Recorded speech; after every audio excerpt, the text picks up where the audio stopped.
कृषी महोत्सव या ठिकाणी उभा आहे। जमीन मोजणी या क्षेत्रामध्ये अनेक वर्ष आपण काम केले, हो, तर त्याच्याविषयी शेतकऱ्यांना सविस्तर माहिती सांगा। मी राहणारा देऊळगाव राजे, माझं वय 44। मी वयाच्या 20 वर्षापासून सर्व्हिससाठी खूप प्रयत्न केला, सर्व्हिस काय कुठे लागले नाही, म्हणून मी रिअल इस्टेट व्यवसाय हा चालू केला। रिअल इस्टेट व्यवसाय चालू करत असताना रिअल इस्टेटचा मेन फाउंडेशन आहे जागा मोजणी, जागेचे गट, फाळणी म्हणजे हा विषय आहे। इंग्रजांच्या काळामध्ये साखळी चैन टाकून जमिनी मोजलेल्या आहेत, त्याला एक नंबरा म्हणला जातो आणि नंबऱ्यावरून जमिनीची कुवत आणि जमीन मोजली जाते। आज भावंडामध्ये वाद होतात, जर जमीन कुणी विक्रीला काढली तर कुणाची जमीन कोणची आणि कुणाची जमीन कोणची हे कळत नाही, म्हणून आम्ही मोजणी चालू केली। मोजणीमध्ये जमिनीची फाळणी बार असावा, त्यानंतर गटाचा नकाशा असावा, गटाच्या नकाशाने एक स्कीम असावं आणि टिपण असतं, तर टिपणवरून त्या जमिनीचं स्किल घेतलं जातं। एकाच हजार म्हणलं तर मीटरवर स्किल येतं आणि एकाच 500 आणि मीटरवर स्किल येतं। त्या पद्धतीने जमिनीची मोजणी करत असताना सगळ्यात मेन लागणारी वस्तू आहे गटाचा नकाशा, त्यानंतर फाळणी, त्यानंतर फाळणी झाल्यानंतर टिपणावरून एकाच 500 आहे, एकाच 1000 आहे, त्याप्रमाणे तो नकाशा बनवून द्यावा लागतो। आम्ही मोजणी करून देत असताना हद्द कायम करून देतो। हद्द काम करत असताना शेजारचे 4 मालकाला एकत्र घेऊन की बाबा रे, तुम्हाला जी जागा आम्ही धावतोय ती बरोबर आहे का? शेजारचं म्हणतो नाही, की माझी जागा सातबाऱ्यात बसली पाहिजे। त्या पद्धतीने त्याची जागा मोजून, ह्याची जागा मोजून, मधली जागा योग्य आहे ती आम्ही मोजून देतो आणि समजुतीने वाद मिटवायचा प्रयत्न करतो। हे आम्ही इनामदार रिअल इस्टेट स्वस्त जमिनी, आम्ही सगळ्यात पहिले जमीन स्वस्तात घेतो। समजा 10 लाख रुपये एकराने जमीन घ्यायची, त्या जमिनीला मोजायचं, मोजून जमीन क्लिअर करायची, त्यानंतर खांबं वगैरे लावून जेवढा योग्य दरामध्ये विकता येईल विकून 2 रुपये कमवतो। परंतु जमीन जरी मोजली नसेल तर अशी गिरायकाला देत नाही। खांबं योग्य डिमार्केशन किंवा एने करून कस्टमरपर्यंत देण्याची पूर्ण जबाबदारी घेतो। जमीन मोजणी करत असताना शेतकऱ्यांच्या प्रमुख अडचणी काय असतात? जमीन मोजणी करत असताना काय बऱ्याच वेळेस लोकांचे बांध फिक्स नसतात, बांधावरून भावाचे वाद असतात, त्या वादामुळे त्यांचे फार मोठे संकट, कोणाचे खून होतात, कोणाचे फार मोठे होतात। ते होऊ नये म्हणून सर्व शेतकऱ्यांनी सगळ्यात पहिली जमीन मोजून घ्यावी। भले सरकारी घ्या, गावाच्या 4 पंचांना घेऊन घ्या, पण सरकारी मोजणी करून घेणं हे फार जरुरी आहे। मोजणीची काही उपकरणं जी असतात ते कोणत्या उपकरणाने आपण मोजणी करत असतात? TDS एक मशीन येतं, त्या मशीनने जमीन मोजली जाते। पूर्वी टेबल लावायचे, आता टेबल लावून मोजायचे। आत्ताच्या भाषेमध्ये बोललं की दुर्बीणनी मोजणी आणि पूर्वी टेपनी मोजणी, ह्यातमध्ये बदल आहे, पण कुठलीही मोजणी करा, आपण परफेक्ट करा। आता शेतामध्ये पिकं असतात किंवा उभी घरं असतात, तर त्याच्यामध्ये अडचणी काय येतात का आणि त्याची मोजणी कशी करतात? तर आमचे असते की उंच ठिकाणी आम्ही मशीन लावतो। उंच ठिकाणी मशीन लावलं की ते मशीनला एक रडार यंत्र असतो। रडार यंत्रावर जिथे पॉईंट दिला आहे त्या पॉईंटनी ते कॅच करतं आणि त्या पद्धतीने त्या पॉईंटवर क्षेत्र गावतं, क्षेत्राचा फरक काय होत नाही। मोजणी झाल्यानंतर सुद्धा शेतकऱ्यांच्या काय अडचणी असतात का? असतात ना, बऱ्याचशा लोकांचे काय असतात, भावामध्ये एखादा बांध जास्त रेटला जातो, दुसरा कमी रेटला जातो। मग एखाद्याकडे 20 गुंठे जागा असते आणि एखाद्याकडे 30 गुंठे जागा असते आणि 2 भाऊ तर एकत्र असतात। मग त्याला समजून सांगायचं की नाही रे बाबा, तुझ्या नावावर 20 गुंठे क्षेत्र आहे, पण तू 30 गुंठे वापरतोय आणि ह्याच्याकडे 20 गुंठे, त्याला कमी। समजुतीने मिटवायचा आणि प्रयत्न मिटवायचा, नाही तर ते त्यांचं ते बघतात। रिअल इस्टेटची एजन्सी आपण सांभाळता, तर याच्यामध्ये शेतकऱ्यांची मोजणी करून दिल्यानंतर ते त्यांना जर विकायचे असतील तर ते तुम्हाला विकतात? हो, किंवा आम्ही काय करतो, जमीन जर कितपत चांगली आहे तिची पाहणी करतो। त्या जमिनीमध्ये क्षार असेल तर ती जमीन घेत नाही, पिकाव आहे ह्याची तुलना करून त्या पार्टीला योग्य भाव कसा येईल ह्याची पूर्ण आम्ही जबाबदारी घेतो। क्षारपड असेल, एखादी जमीन खराब असेल तर कुठल्याही कस्टमरला आम्ही देत नाही, का की त्या माणसाची आयुष्याची कमवलेली पुंजी असते आणि ती पुंजी आम्हाला देऊन एखाद्याची इन्व्हेस्टमेंट व्हायला जाऊ नाही ह्याची आम्ही पूर्ण जबाबदारी घेतो। म्हणूनच आम्ही इनामदार रिअल इस्टेट नावाने चालू केली। www.inamdarrealestate ही आमची वेबसाईट आहे, ते आमची वेबसाईट आहे 9011000023 हा आमचा नंबर आहे. आणि अजून एक नंबर आहे 9860 786 895. हे आमचे नवीन पॉम्पलेट आहे. आपण मोजणी जे करता त्यानंतर जमिनीचे रेट कसे ठरवले जातात? जमिनीचे रेट, त्या जमिनीचा हेल्युशन, त्या गटाचा किती मोठा गट आहे, त्या गटावर सरकारी नियमाने ते सरकारलाच चलन भरलं जातं. आम्ही ते पैसे घेत नाही.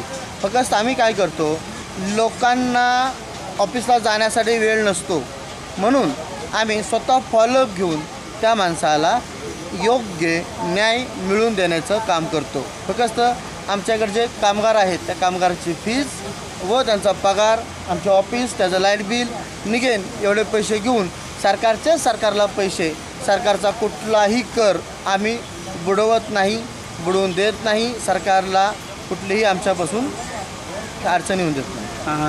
मोजणी केल्यानंतर शहरी भाग, ग्रामीण भाग, तालुकास्तरीय अशा प्रकारचे भाग पडतात.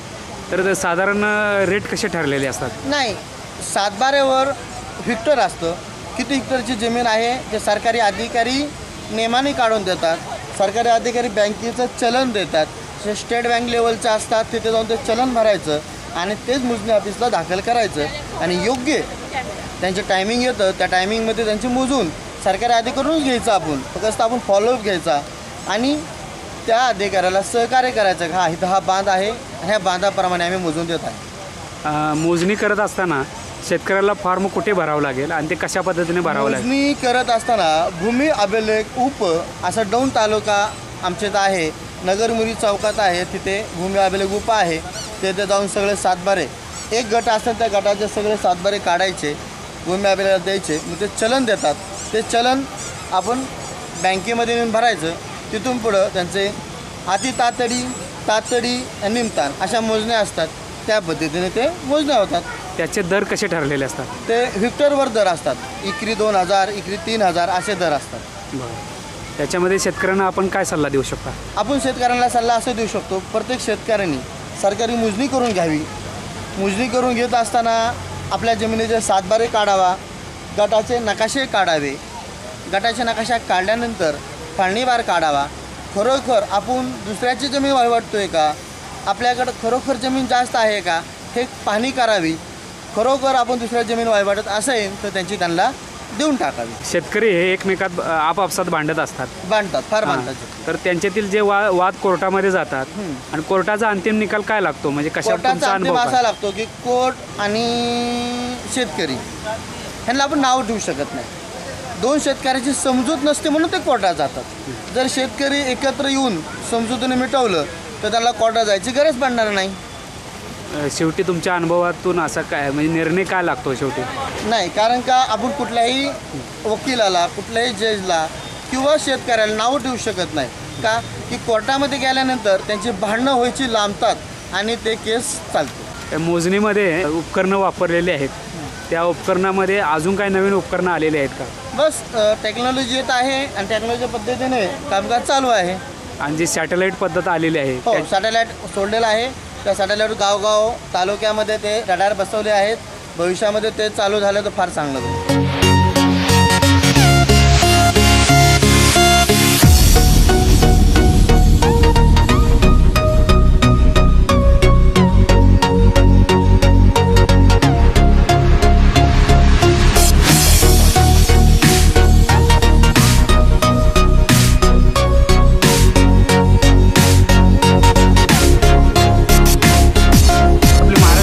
नर्सरी आहे, तर या नर्सरीमध्ये वेगवेगळ्या प्रकारची झाडं असतात, फुलझाडं असतात.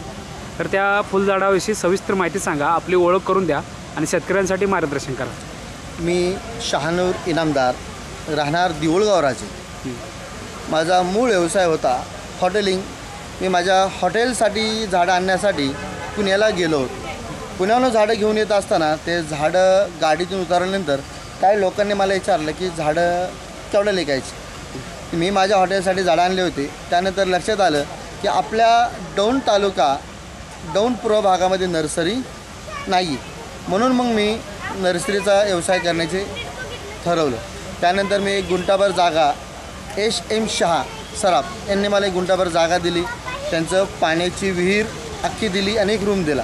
तिथे मी गुलाबाचे झाडं, मोगरा, चमेली, फळामध्ये आंबा, नारळ, पेरू असे झाडं आणून काय स्वतः प्रयत्न केला कलम करायचे आणि काय स्वतः बाहेरून आणायचा प्रयत्न केला. आणि मग झिरोतून चालू करत असताना सरकारने मला कुठलीही मदत केली नाही. मी दौंड कृषी विभाग ह्या कार्यालयामध्ये खूप वेळा गेलो की मला काहीतरी स्कीम, मी असुशिक्षित आहे, मी जादा शाळा शिकलो नाही म्हणून काम करायची तयारी नव्हती, कष्ट करायचे होते पण कोणा सर्व्हिस देत नव्हतं. म्हणून मी हे छोटे छोटे व्यवसाय चालू केले. मी गुलाबाचे झाडं, मोगरा हे स्वतः प्रयत्न करतो तयारी करायचा. नाही तयार झाला तुम्ही बाहेरून आणून विकतो. आता स्वतःचं प्रोडक्शन आहे, गुलाब आहे, मोगरा आहे. मी एका वर्षामध्ये 2 वर्षामध्ये आंबा हे फळ येतं.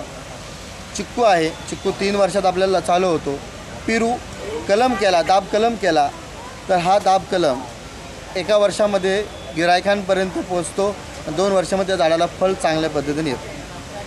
हां, आपल्याकडे जे फुलझाडं आहेत हां, तर त्याला ग्राहक जो आहे तो ग्राहक कोणत्या वर्गातला आहे आणि कशा पद्धतीने आपल्याकडे मागणी करतो? आपल्याकडं गिरायक आहे, शेतकरी वर्ग बी आहे, व्यापारी बी आहे आणि हौसेचे जे छान छान 1-2 कुंड्या लावणारे लोक आहेत ते बी आहेत.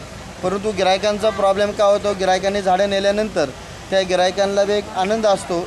शक्यतो जेवढ्या लोकांनी जेवढी झाडं लावू तेवढं चांगलं आहे.